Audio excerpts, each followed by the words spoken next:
Video അല്പം വ്യത്യസ്തമായിരിക്കും. എല്ലാ ദിവസവും ക്രൈം കേസുകളും പ്രേതാനുഭവങ്ങളുമൊക്കെ കേട്ട് നിങ്ങൾക്ക് ബോറടിക്കുന്നത് പോലെ തന്നെ എനിക്കും ബോറടിക്കുന്നുണ്ട്. അതുകൊണ്ട് ഇന്ന് നമ്മൾ ഒരല്പം വ്യത്യസ്തമായ ഒരു രീതിയിലാണ് കഥ പറയാൻ പോകുന്നത്. ഐറിഷ് എഴുത്തുകാരനായ ബ്രാം സ്റ്റോക്കർ 1897 എഴുതിയ ഒരു ഗോത്തിക് ഹൊറർ നോവലാണ് ഡ്രാക്കുള. ഈ ഒരു നോവലിലൂടെ കൗണ്ട് ഡ്രാക്കുള എന്നൊരു കഥാപാത്രത്തെ അദ്ദേഹം പരിചയപ്പെടുത്തുന്നുമുണ്ട്. സാധാരണ നമ്മൾ കേട്ടതിൽ നിന്നുമൊക്കെ വളരെ വ്യത്യസ്തമായ രീതിയിലാണ് അദ്ദേഹം ഈ നോവൽ വിവരിച്ചിരിക്കുന്നത്. അതിനാൽ ഇന്നും പലരുടെയും ഉറക്കം കെടുത്തുന്ന ഈ ഡ്രാക്കുളയുടെ ഒരു ഫാന്റസി കഥയാണ് ഇന്ന് നമ്മൾ അറിയാൻ പോകുന്നത്.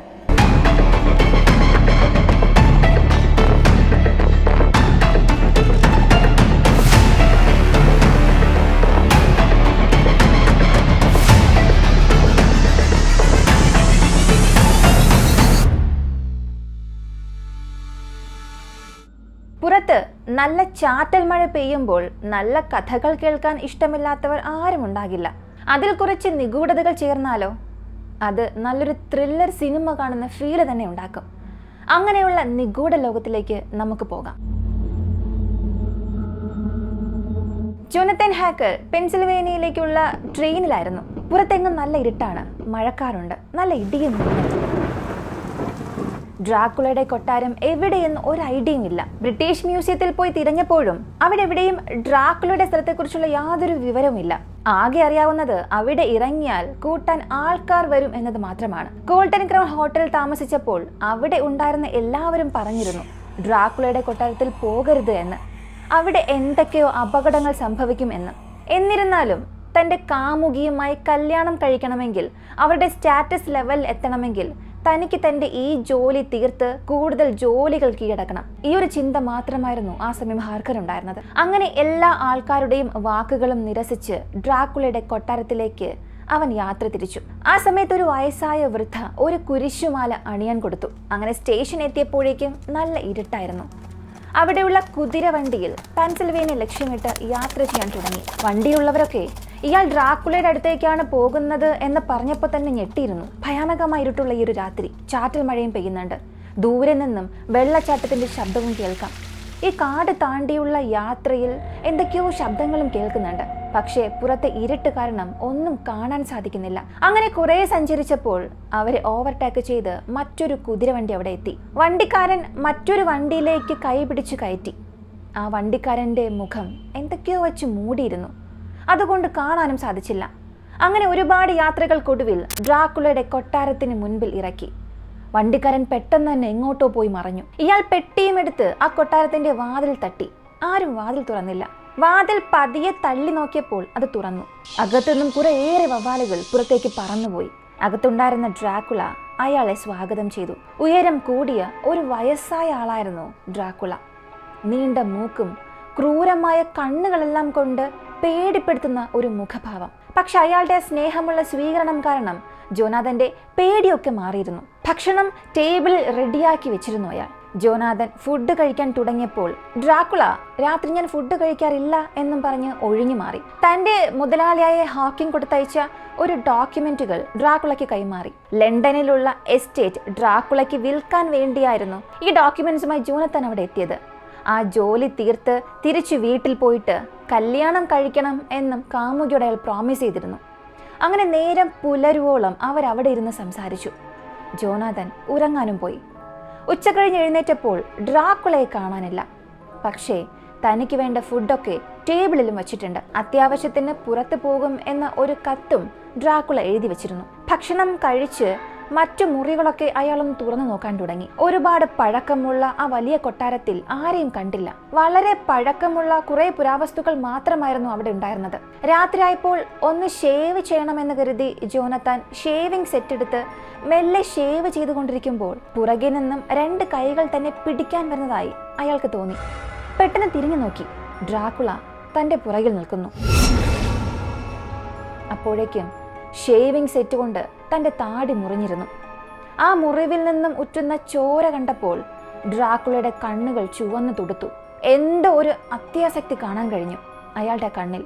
അപ്പോഴാണ് അവിടെ ചുറ്റുമുള്ള കണ്ണാടികൾ അവൻ ശ്രദ്ധിച്ചത്. അതിൽ തന്നെ കൃത്യമായി കാണുന്നുണ്ടെങ്കിലും ഡ്രാക്കുളയെ മാത്രം കാണാൻ കഴിഞ്ഞില്ല. ജോനാഥൻ ഇതൊക്കെ കണ്ട് പേടിച്ചു വിറച്ചു. പെട്ടെന്ന് ഡ്രാക്കുള അക്രമാസക്തനായി ജോനാഥന്റെ കഴുത്തിൽ കയറി പിടിച്ചു. അവൻ ഉറക്കെ അലറി നിലവിളിച്ചു.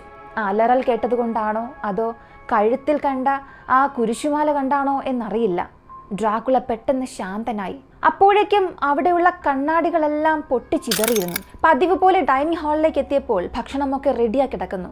അതൊക്കെ ജോനത്തൻ കഴിച്ചെങ്കിലും ഡ്രാക്കുള കഴിച്ചില്ല.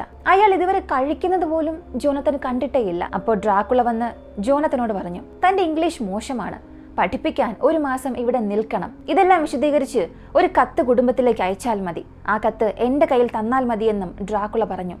ഇപ്പൊ ജോനത്തന് മനസ്സിലായി, ആ വലിയ കൊട്ടാരത്തിലെ ഒരു ജയിൽ പുള്ളിയാണ് താൻ. പുറത്തു പോകാൻ മറ്റു മാർഗമൊന്നുമില്ല. അയാൾ ആ കത്ത് എഴുതി കൊടുത്തു. ചില ചോദ്യങ്ങൾക്ക് ഡ്രാക്കുള മറുപടി പറയാതെ ഒഴിഞ്ഞു മാറുകയും ചെയ്തു. ചില മുറികൾ അടച്ചിട്ടുണ്ടെന്നും അതൊക്കെ തുറക്കാൻ പാടില്ലെന്നുമുള്ള താക്കീതും ഡ്രാക്കുള ജോനത്തന് നൽകി. അങ്ങനെ വീണ്ടും പുലർച്ചെ വരെ സംസാരങ്ങൾ നീണ്ടു. ജോനത്തൻ ഉറങ്ങാൻ പോയി. ഡ്രാക്കുള എങ്ങോട്ടോ പോയി മറഞ്ഞു. ഉറക്കത്തിൽ നിന്ന് എഴുന്നേറ്റ് ജോനത്തൻ ആ കൊട്ടാരത്തിൽ എന്തൊക്കെയോ നിഗൂഢതകൾ ഉണ്ടെന്ന് മനസ്സിലാക്കി. അതറിയാൻ വേണ്ടി എല്ലായിടത്തും കയറി നോക്കി. മുകളിലുള്ള മുറിയുടെ ജനൽ തുറന്നു നോക്കിയപ്പോൾ ഒരു ശുദ്ധവായു ലഭിച്ചു. പുറത്തൊക്കെ ഒന്ന് നോക്കി. നല്ല വലിയ പാറക്കെട്ടിന് മുകളിലാണ് ഈ കൊട്ടാരം സ്ഥിതി ചെയ്യുന്നത്. താഴെയാണെങ്കിൽ വലിയ ഒരു പുഴ ഒഴുകുന്നുണ്ട്. പെട്ടെന്ന് താഴത്തെ മുറിയിൽ എന്തോ ഒരു അനക്കം. ജനാലയിലൂടെ ആ മുറിയിലേക്ക് നോക്കിയപ്പോൾ ഡ്രാക്കുളയുടെ കൈകൾ മെല്ലെ പുറത്തേക്ക് വരികയാണ്. പിന്നീട് 2 കാലുകളും പുറത്തേക്ക് വന്നു.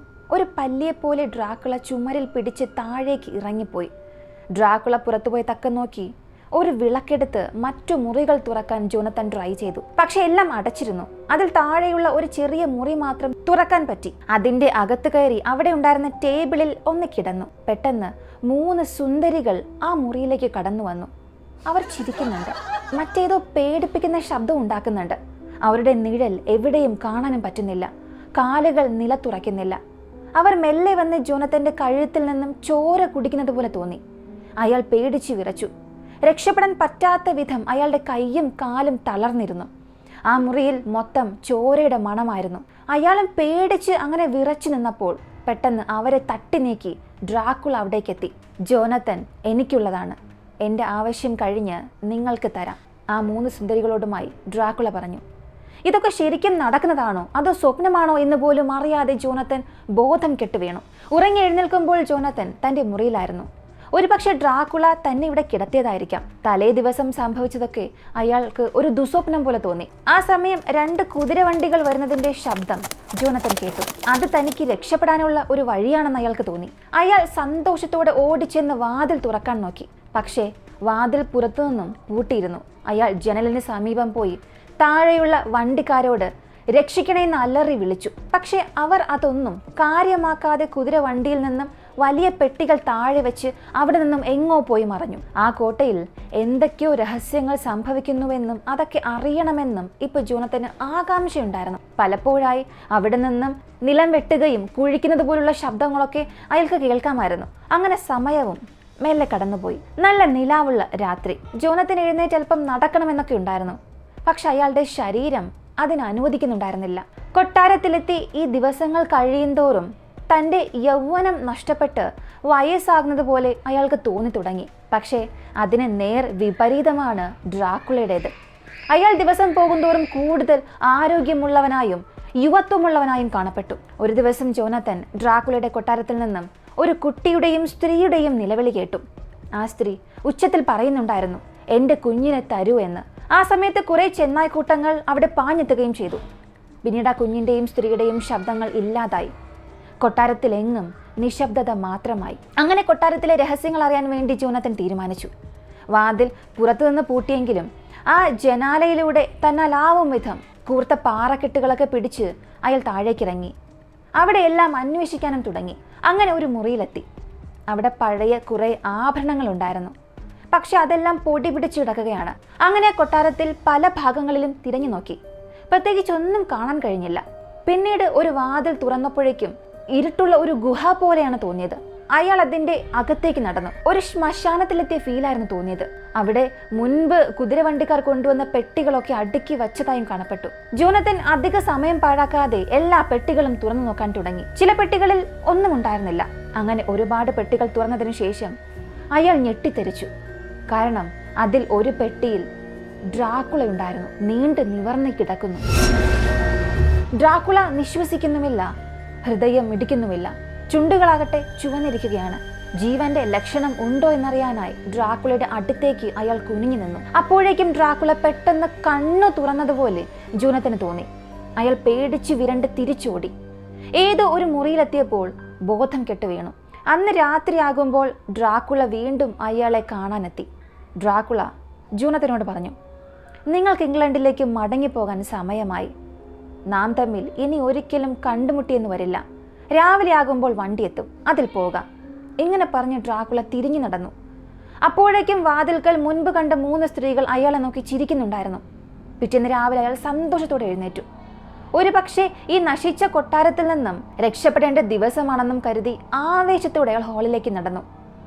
ആ ഹാളിന്റെ വലിയ വാതിലുകൾ തള്ളി നോക്കി. പക്ഷെ അത് തുറക്കാൻ പറ്റിയിരുന്നില്ല. വാതിൽ പൂട്ടിയിരിക്കുകയാണ്. താക്കോൽ കണ്ടെത്തിയേ തീരൂ. അങ്ങനെ എല്ലായിടത്തും അയാൾ താക്കോൽ തിരഞ്ഞു നോക്കി. പക്ഷെ എവിടെയും കാണാൻ കഴിഞ്ഞില്ല. ഇനി താക്കോൽ ഡ്രാക്കുളയുടെ പെട്ടിക്കത്തുണ്ടാകുമോ എന്ന് കരുതിയ അയാൾ ഡ്രാക്കുളയുടെ പെട്ടിയുള്ള മുറിയിലേക്ക് അയാൾ ചെന്നു. ആ പെട്ടിക്ക് അരികിലെത്തുകയും പെട്ടി തുറക്കുകയും ചെയ്തു. പതിവ് പോലെ ഡ്രാക്കുള നിവർന്ന് കിടക്കുന്നുണ്ടായിരുന്നു. എന്നാൽ അവിടെ എങ്ങും തിരഞ്ഞപ്പോൾ താക്കോൽ കിട്ടിയില്ല. അപ്പോഴാണ് ജോനത്തൻ ഓർത്തത്, ഡ്രാക്കുള ഇംഗ്ലണ്ടിലേക്ക് പോകാനുള്ള പ്ലാനിലാണെന്ന്. നൂറ്റാണ്ടുകളോളം മനുഷ്യന്റെ ചോര കുടിച്ച് മരിക്കാതെ ജീവിക്കുന്ന ഡ്രാക്കുള ഇംഗ്ലണ്ടിൽ വന്ന് അവിടെയുള്ള ആൾക്കാരുടെ ചോര കുടിക്കുന്നത് എങ്ങനെയെങ്കിലും തടയണം എന്നോർത്ത് അവിടെ ഉണ്ടായിരുന്ന കത്തിയെടുത്ത് അയാൾ ഡ്രാക്കുളയെ കുത്തി. പ്രത്യേകിച്ച് ഒരനക്കവും ഡ്രാക്കുളയിൽ ഉണ്ടായില്ല. പക്ഷേ ഡ്രാക്കുളയുടെ കണ്ണൊക്കെ ചുവന്ന് തുടിക്കുന്നതായി അയാൾക്ക് തോന്നി. വളരെ ക്ഷീണിതനായ ജോനത്തന്റെ കയ്യിൽ നിന്നും ആ കത്തി താഴേക്ക് വീണു. അതെടുത്ത് വീണ്ടും കുത്താൻ നോക്കിയെങ്കിലും ആ പെട്ടി താനെ അടഞ്ഞുപോയി. അപ്പോഴേക്കും പുറത്തുനിന്നും ഒരു കുതിര വണ്ടി വരുന്നതിന്റെ ശബ്ദം അയാൾ കേട്ടു. അയാൾ അവിടെ നിന്നും രക്ഷപ്പെടാൻ വേണ്ടി ഹാളിലേക്ക് ഓടി. പക്ഷെ നിർഭാഗ്യമെന്നോണം ഹാളിലെ വാതിൽ അയാൾക്ക് മുൻപിൽ ശക്തിയായി അടഞ്ഞു. അയാൾ വാതിൽ വീണ്ടും തുറക്കാൻ ശ്രമിച്ചെങ്കിലും വാതിൽ തുറക്കാൻ കഴിഞ്ഞിരുന്നില്ല. ഇപ്പൊ ഉച്ചത്തിൽ അലറാൻ തുടങ്ങി. പക്ഷെ ആ ശബ്ദം എവിടെയും എത്തിയില്ല. പുറത്തു വന്ന വണ്ടിക്കാരൻ വീണ്ടും വണ്ടിയും എടുത്തുകൊണ്ട് അവിടെ നിന്നും പോയി. അതേസമയം അങ്ങ് ഇംഗ്ലണ്ടിൽ ജോനത്തനുമായുള്ള കല്യാണത്തിനുള്ള തയ്യാറെടുപ്പുകൾ നടത്തുകയായിരുന്നു മീന. ജോനത്തന്റെ കത്ത് കിട്ടിയിട്ട് കുറെ നാളായെങ്കിലും ഇന്ന് വരും നാളെ വരും എന്ന് കാത്തിരിക്കുകയായിരുന്നു അവൾ. ജോനാഥനെ വർക്കിനെ സഹായിക്കുവാൻ വേണ്ടി ടൈപ്പ് റൈറ്റിംഗും അവൾ പരിശീലിക്കുന്നുണ്ടായിരുന്നു. അപ്പോഴാണ് ജോനാഥന്റെ മറ്റൊരു കത്ത് അവൾക്ക് ലഭിച്ചത്. ഞാൻ ഇംഗ്ലണ്ടിലേക്ക് പുറപ്പെട്ടു, അവിടെ വന്നിട്ട് കാണാം. ഇങ്ങനെയായിരുന്നു ആ കത്തിന്റെ ഉള്ളടക്കം. അത് ജോനത്തന്റെ കത്തല്ല എന്നും അയാളുടെ ശൈലി ഇങ്ങനെ അല്ല എന്നും അവൾക്ക് മനസ്സിലായി. ആ കത്തിൽ എന്തൊക്കെയോ പന്തികളുണ്ടെന്ന് അവൾക്ക് തോന്നി.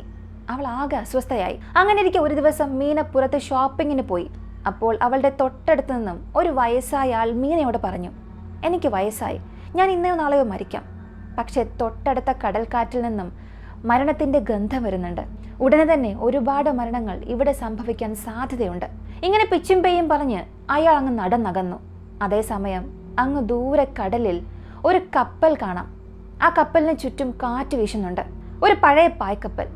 പെട്ടെന്ന് തന്നെ അന്തരീക്ഷത്തിലുടനീളം ഒരു മാറ്റം. ഇടിമിന്നലും തിരമാലകൾ സുനാമി പോലെ അടിക്കാനും തുടങ്ങി. അങ്ങനെ ആ കപ്പൽ കരയിലേക്ക് വന്നു. ആ കപ്പലിനുള്ളിൽ നിന്നും ഒരു കറുത്ത നായ അവിടെ നിന്നും എടുത്തു ചാടി എവിടേക്കോ പോയി മറഞ്ഞു. കപ്പലിൽ ഒരു മൃതദേഹം കിടക്കുന്നതായും അവർ കണ്ടു. അതുകൂടാതെ വലിയ കുറെ പെട്ടികളും അവിടെ ഉണ്ടായിരുന്നു. പിന്നെ കാണാൻ കഴിഞ്ഞത് ആ കപ്പലിലെ തൊഴിലാളികളെല്ലാം കൊല്ലപ്പെട്ട് കിടക്കുന്നതായിരുന്നു. അപ്പോഴേക്കും സമയം ഇരുണ്ട് തുടങ്ങി. വലിയ കൊടുങ്കാറ്റും മഴയും തുടങ്ങിയതോടെ എല്ലാവരും അവരുടെ വീടുകളിലേക്ക് പോകേണ്ട തിരക്കിലായി. അപ്പോഴേക്കും ആ കപ്പലിലുണ്ടായിരുന്ന പെട്ടികളിൽ ഒരു പെട്ടി മെല്ലെ തുറന്നു. കഥ ഇവിടെ അവസാനിക്കുന്നില്ല. ബാക്കി 2ാം ഭാഗത്തിൽ. ഈ ഡ്രാക്കുള സീരീസിന്റെ 2ാം ഭാഗം നിങ്ങൾ കാണാൻ ആഗ്രഹിക്കുന്നുവെങ്കിൽ ഡ്രാക്കുള എന്ന് കമന്റ് ചെയ്താൽ മതി. 1ാം ഭാഗം നിങ്ങൾക്ക് ഇഷ്ടമായോ ഇല്ലയോ അതും കമന്റിൽ പറയുക. ഇങ്ങനെയുള്ള വ്യത്യസ്തമായ വീഡിയോസ് കാണാൻ താല്പര്യമുള്ളവരാണ് നിങ്ങളെങ്കിൽ നമ്മുടെ ചാനൽ ഇപ്പം തന്നെ സബ്സ്ക്രൈബ് ചെയ്യുക. മറ്റൊരു വീഡിയോയുമായി വീണ്ടും കാണാം.